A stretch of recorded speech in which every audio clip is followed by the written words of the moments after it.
It is the Viking era. The 11th century is a troubled time in the Nordic countries.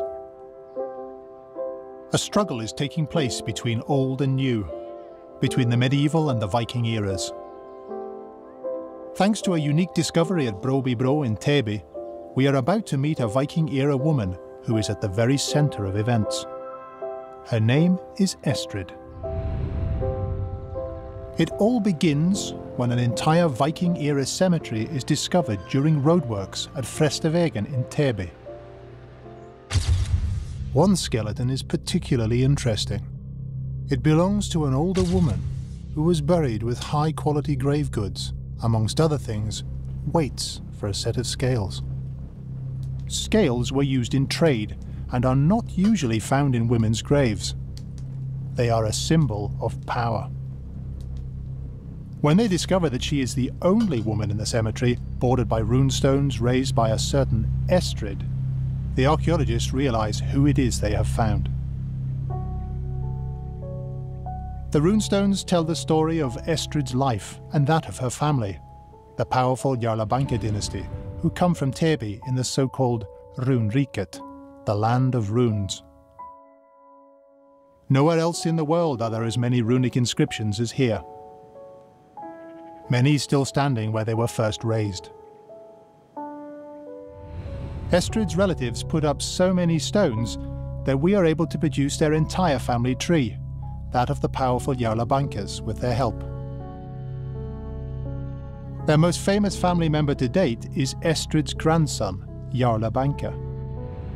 The family is powerful and is one of those close to the Christian king who holds court in Sigtuna.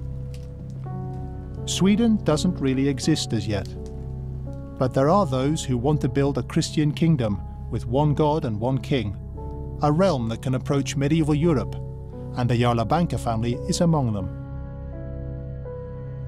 Estrid is the founding mother of this influential family, and she was an important and powerful woman. Estrid puts up her first runestone at Broby Bro in memory of her firstborn son, Garg. He dies while still a child. Infant mortality is high during the Viking era. Estrid and her husband Osten give their son a Christian burial. Being a good Christian is important to Estrid. For this reason, she does something out of the ordinary. In this medieval visitor's book from the southern German monastery at Reichenau, we find her name beside those of her sons, Osten and Sven. Estrid may have left her farm in Mälardalen and, for the sake of her faith, embarked on a long and adventurous pilgrimage. This might also explain one of the coins found in Estrid's grave. The coin is from Basel, situated close to the monastery at Reichenau. Estrid may have brought it back with her from her journey. The importance of being a good Christian stayed with Estrid until her death. Unlike the pagan Norse, she has not been cremated and is buried with her head to the west in order to be able to meet Jesus when he returns from the east at the end of the world. The runestones and other finds have taught us a great deal about Estrid, and now we are about to find out what she looked like. Model maker Oscar Nielsen is going to recreate Estrid's face based on her skull.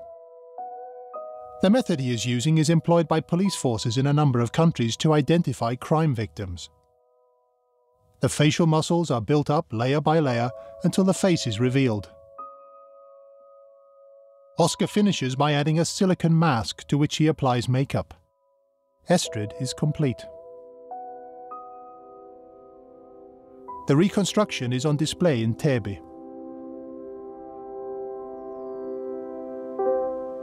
Estrid is unique in many ways.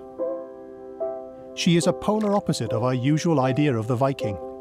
She was a founding mother of an important dynasty that lived here in Täby and was part of the new Christian society, an embryo of that which one day would become Sweden.